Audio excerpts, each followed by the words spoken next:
ఒకరోజు అక్బర్ మహారాజు తన సభలో మనుషులు వారి స్వభావానికి తగ్గ వృత్తి ఎంచుకుంటారు అని అన్నారు.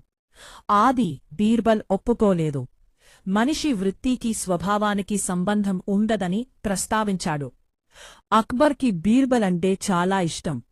అతని తెలివి తేటలు, మేధస్సు మీద చాలా నమ్మకం. కాని అప్పుడప్పుడు పరీక్షలు పెట్టడం సరదా.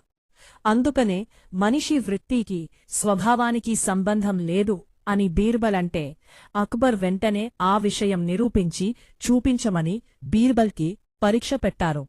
సరే, రేపు ఇద్దరం మారువేషం వేసుకుని నగర పర్యాటన చేద్దాము. ఈ సత్యానికి నిదర్శనం నేను మీకు రేపు చూపిస్తాను అని బీర్బల్ ఒప్పుకున్నాడు. అనుకున్న ప్రకారం మొన్నాడు ఇద్దరూ మారువేషం వేసుకుని నగర పర్యాటన చేశారు. నగరంలో ఒక మిఠాయిలు అమ్మకునే వ్యాపారస్తుడు కనిపించాడు. బీర్బల్ చాలా దీనంగా మొహం పెట్టి మిఠాయిలు అమ్మకుని అతని దగ్గరికి వెళ్లి, మేము పోరుబూరినుంచి వస్తున్న బాటసారులము.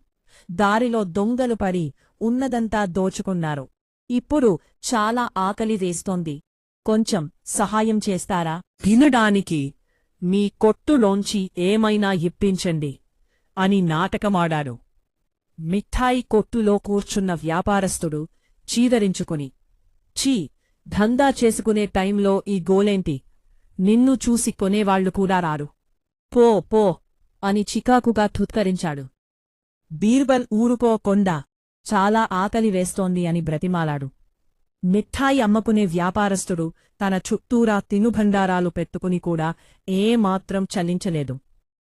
సహాయకుల చేత బీర్బల్ని మెడబెట్టి కొట్టు బయటకు గెంటించాడు. బీర్బల్ అక్బర్ మహారాజుతో అలాగే మారువేషంలో అక్కడనుంచి వెళ్ళిపోయాడు.